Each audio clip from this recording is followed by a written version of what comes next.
Olá, meus irmãos, a paz do Senhor, tudo bem com você? Espero que sim. Eu sou o pastor Heraldo e nós estamos aqui para mais uma EBD em Foco.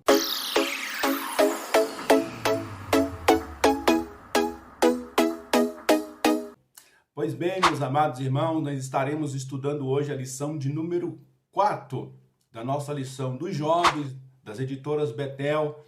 E a lição de número 4 vai falar sobre a atuação do Espírito Santo no Novo Testamento.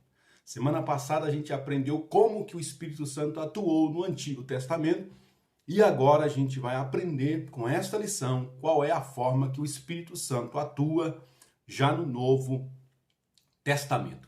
Você que é novo nesse canal, não esqueça de se inscrever aí, dá um like aí para poder o YouTube entender que esse vídeo é importante e ele distribuir para mais pessoas poderem acessar essa aula também, tá? Vamos entrar aqui na nossa lição propriamente dito, algumas dicas que a gente sempre dá aqui nesse canal. Você pode entrar nas aulas anteriores, a gente sempre grava aqui para os adultos, para os adolescentes e para os jovens. Então acessa as nossas aulas anteriores que estão aí gravadas no nosso canal para que você possa pegar ali as dicas que a gente tem deixado ali, que são dicas que podem acrescentar e muito aí a sua aula. São experiências que a gente já adquiriu aí muitos anos como superintendente e também como professor de escola dominical e hoje como pastor também. A gente pode aqui acrescentar aí na vida dos irmãos. Amém? Lição de número 4, o Espírito Santo no Novo Testamento. Começo essa aula com uma ilustração. Uma certa feita, 3 jovens procuraram um pastor. Eles leram na Bíblia que a Bíblia mandava a eles serem cheios do Espírito Santo. Enchei-vos do Espírito Santo. Eles ainda novos na fé, não sabiam como proceder, procuraram o pastor deles. Pastor, como que a gente faz para ser cheio do Espírito Santo? E aí o pastor falou assim, olha, vocês vão ali naquele rio, tenta encher essa peneira aqui com água, quando vocês conseguirem encher essa peneira com água, vocês trazem para mim. Aí os 3 foram lá, não questionaram o pastor, e foram e tentaram várias vezes pegar água pela peneira e não conseguia. Todas as vezes que eles tentavam, a peneira vazava e ia embora a água. E aí 2 deles desistiram, falaram, eu vou embora, vou resolver alguma coisa ali, esse pastor está de brincadeira com a gente, ele não quer explicar para a gente, ele está brincando com a gente. E aí o outro continuou insistindo ali, permaneceu por alguns minutos. Aí o pastor foi lá até ele e falou assim, e aí, conseguiu? Ele falou assim, ó, pastor, eu até que eu tento, mas toda vez que eu mergulho, a peneira tá cheia. Mas quando eu puxo para cima, a peneira esvazia e aí a água vai toda embora. E o pastor disse para ele, pois bem, meu filho, essa é a primeira lição que eu quero te ensinar sobre o Espírito Santo.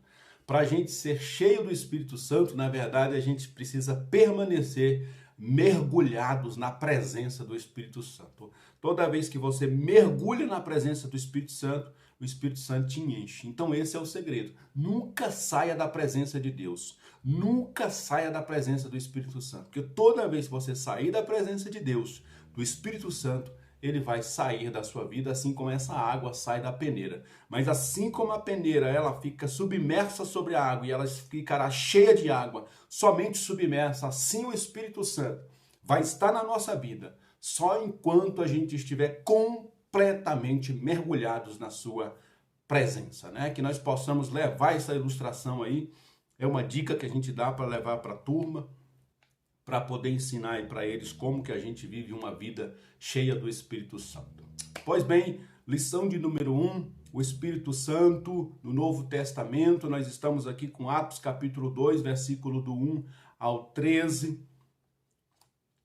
O texto está aí na projeção. Ao cumprir-se o dia de Pentecostes, estavam todos reunidos no mesmo lugar. De repente veio do céu um som como de um vento impetuoso e encheu toda a casa onde estavam sentados. E apareceram distribuídas entre eles línguas como que de fogo, as quais pousaram sobre cada um deles. Todos ficaram cheios do Espírito Santo, começaram a falar em outras línguas, segundo o Espírito Santo lhes concedia que falassem. Estavam morando em Jerusalém judeus, homens piedosos, vindos de todas as nações debaixo do céu. Assim, quanto se fez ouvir aquela voz, afluiu a multidão, que foi tomada de perplexidade. porque cada um os ouvia falar na sua própria língua. Estavam atônitos, se admiravam, dizendo: vejam, não são galileus todos esses que aí estão falando? Então, como os ouvimos falar, cada um em nossa própria língua materna? Somos partos, medos, elamitas e os naturais da Mesopotâmia, Judéia, Capadócia, Ponto e Ásia, da Frígia, da Panfilha, do Egito, das regiões da Líbia, das imediações de Cirene e romanos que aqui residem, tanto judeus como prosélitos, cretenses, árabes, como os ouvimos falar sobre as grandezas de Deus em nossas próprias línguas. Todos atônitos e perplexos perguntavam uns aos outros: o que será que isso quer dizer? Outros, porém, zombando, diziam: estão bêbados. Depois da leitura do nosso texto, vamos refletir um pouquinho sobre a lição. Versículo do dia, Lucas capítulo 24, versículo 49. Eis que envio sobre vós a promessa do meu Pai, permaneçam, pois, na cidade, até que vocês sejam revestidos do poder que vem do alto. A verdade aplicada para esta lição é que no Novo Testamento, o Espírito Santo é revelado de forma clara e objetiva. Veio para habitar com o homem, capacitando-o a cumprir o plano de Deus. Se no Antigo Testamento o Espírito Santo ele vinha de forma esporádica, em um período específico, para uma pessoa específica, para uma missão específica. Hoje a gente vai aprender aqui que está se cumprindo uma profecia de Joel, da qual o Espírito Santo seria derramado sobre toda a carne, para uma missão que iria invadir todas as nações. Então todos os povos receberão do Espírito Santo de Deus, e ali no Pentecoste, com a presença de todas essas nações ali, todos esses povos ali em Jerusalém, no dia de Pentecostes, era a perfeita representatividade da vontade de Deus de encher todos os homens, de todas as tribos, línguas e nações, do seu Espírito e do conhecimento de Deus, o nosso Pai.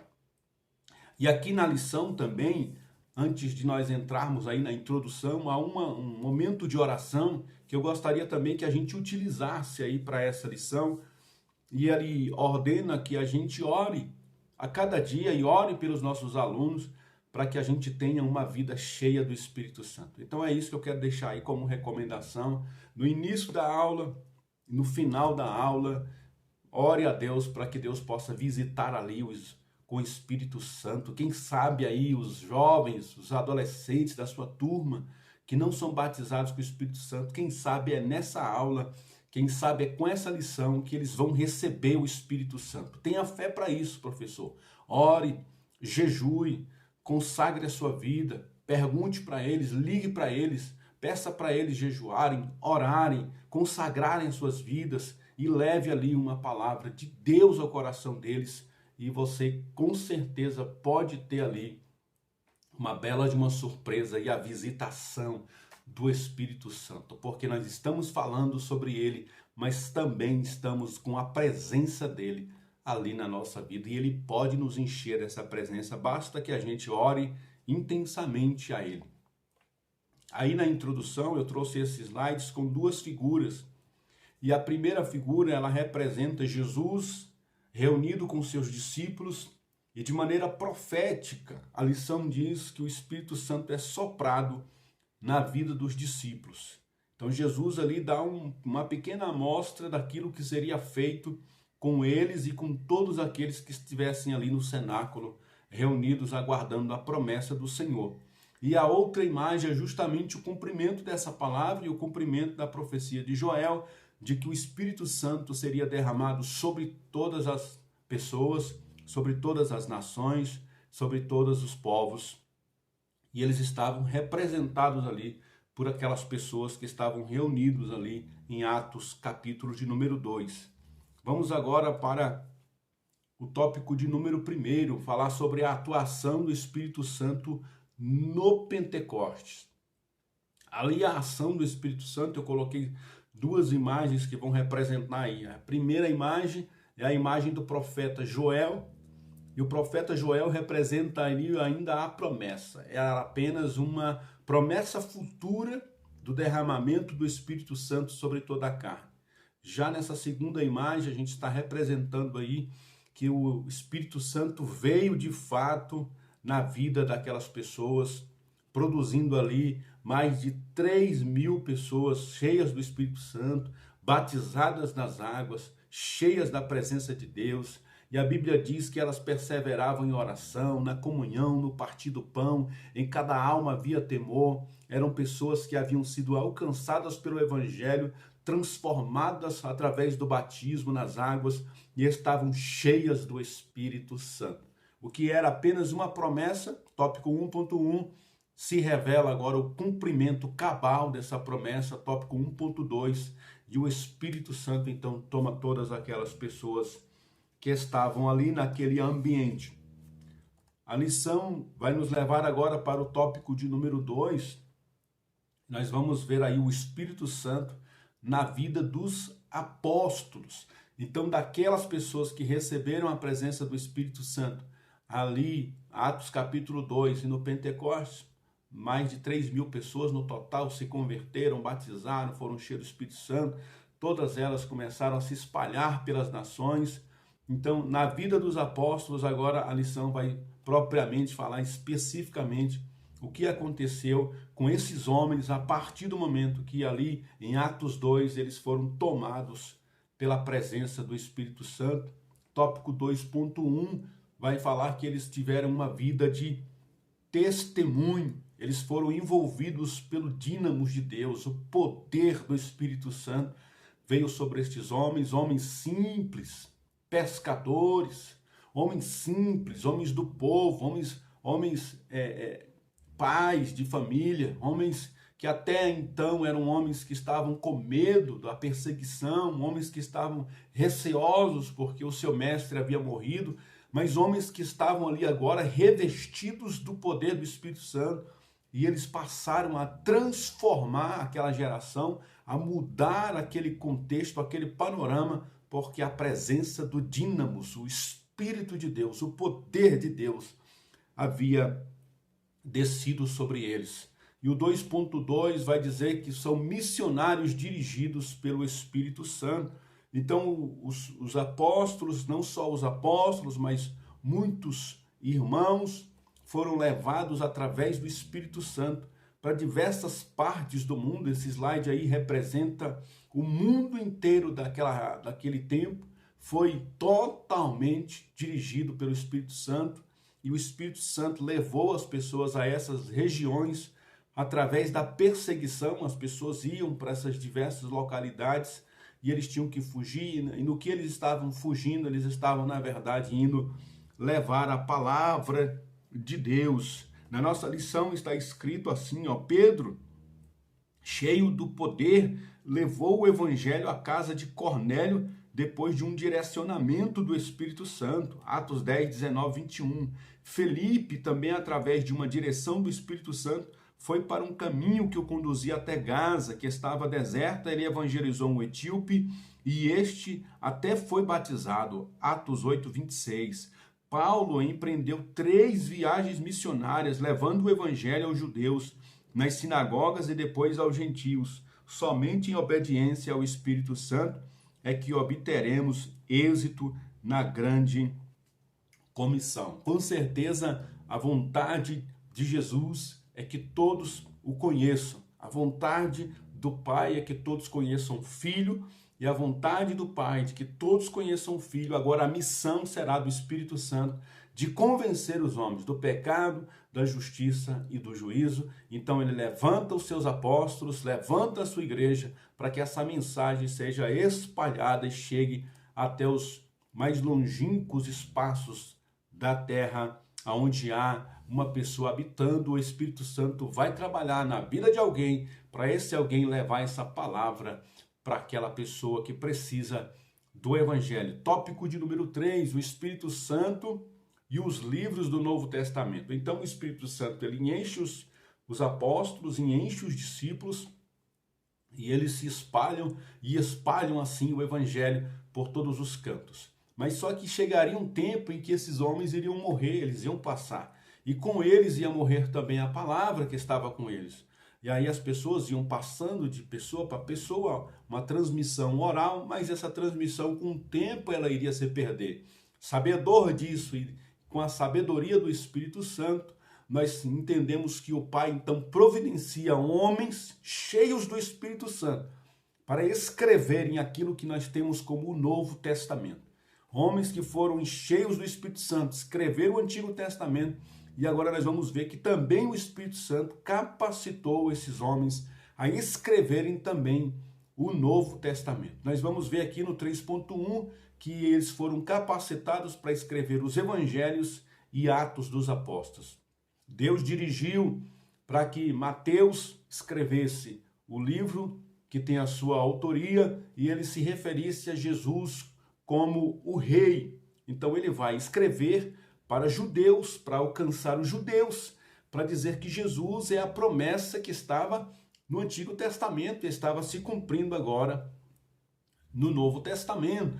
Nós vamos ver que o evangelista Marcos vai escrever o seu evangelho e vai retratar a pessoa de Jesus como um servo, como um sofredor, porque ele está objetivando alcançar os romanos, aqueles que viviam em Roma, que eram pagãos, que eram ímpios, mas que estavam ali envolvidos em perseguição, envolvidos em dificuldades, e quando eles se convertiam ao Senhor, eles viam o sofrimento vindo sobre eles.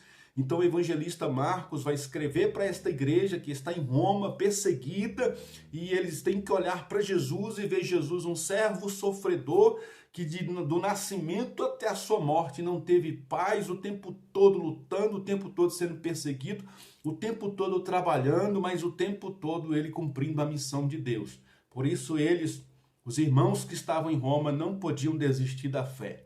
Lucas também, o médico Lucas, o mesmo que vai escrever Atos dos Apóstolos, é aquele que vai escrever retratando a pessoa de Jesus Cristo. Como ele era médico, ele vai fazer ali uma análise e escrever os textos, as pesquisas dele com esse olhar mais da medicina, provando que Jesus era homem e que estavam se cumprindo profecias na pessoa de Jesus. Também nós temos o evangelista João escrevendo o seu evangelho, trazendo a divindade de Jesus e mostrando através do evangelho que Jesus é a pessoa do próprio Deus tabernaculado e vivendo entre os homens. E aí o próprio Lucas escreve o Atos dos Apóstolos, que na verdade a gente pode também chamar de Atos do Espírito Santo, para mostrar como que se originou a igreja, como que a igreja teve seu início e como que ela se espalhou por todos os cantos. E hoje nós temos esses escritos, nós abrimos a nossa Bíblia, lemos tudo isso, estudamos sobre isso,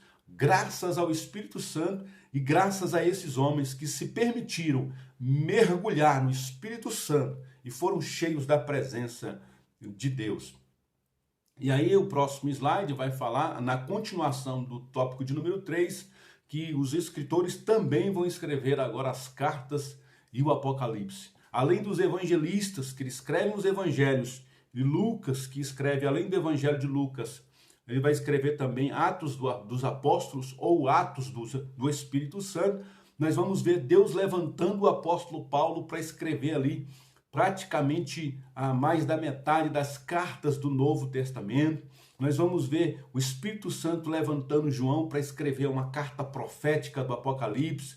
Nós vamos ver o Espírito Santo levantando Tiago, levantando o escritor aos Hebreus, enchendo esses homens de capacidade para escrever textos preciosos. Como que nós nos deparamos, por exemplo, com a carta de Paulo aos Romanos? Que delícia, que preciosidade é nós lermos a carta de Paulo aos Romanos e nos deliciarmos nessa teologia que Paulo tinha, esse entendimento que o Espírito Santo deu a ele, as revelações que ele foi escrevendo, até mesmo na prisão, o apóstolo Paulo nos ensina a ter alegria.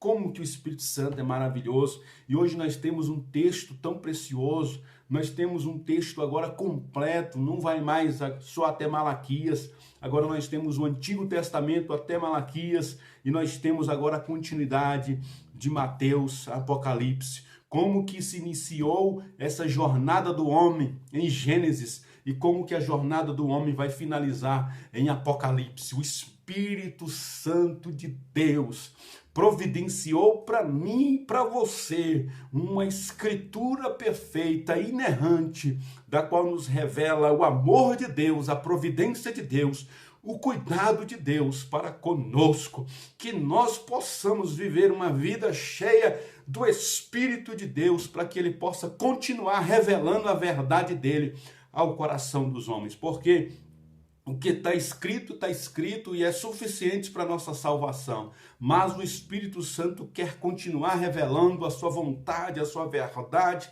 ao nosso coração. Ele pode nos encher, ele pode nos batizar com a sua presença, ele pode nos renovar, ele pode nos revelar a pessoa do Pai, ele pode salvar a nossa família, ele pode se revelar aos nossos parentes, ele pode trazer libertação, salvação. Por isso, o Espírito Santo de Deus, esta é o tempo do Espírito, a época da graça de Deus. É justamente a época que o Espírito Santo trabalha na vida e no coração dos homens. Demos, pois, ao nome do nosso Deus a glória que é devida ao seu nome. Vamos concluir esta lição. O Espírito Santo operou na vida dos apóstolos e hoje também opera em nossas vidas. Precisamos buscar sua presença para que sejamos direcionados por Ele. O Espírito Santo operou na vida dos apóstolos, da igreja primitiva, operou no início da igreja aqui no Brasil, opera na igreja atual, a qual somos nós, e se o Senhor não vier, Ele vai continuar operando e preparando a noiva, que é a igreja, para se encontrar com o noivo, que é o nosso Cristo. Amém, irmãos? Vamos fazer assim. Continue orando por mim, que eu oro por você. E lembre-se sempre, juntos somos mais fortes. Deus abençoe você e o seu ministério também, em nome de Jesus. Amém.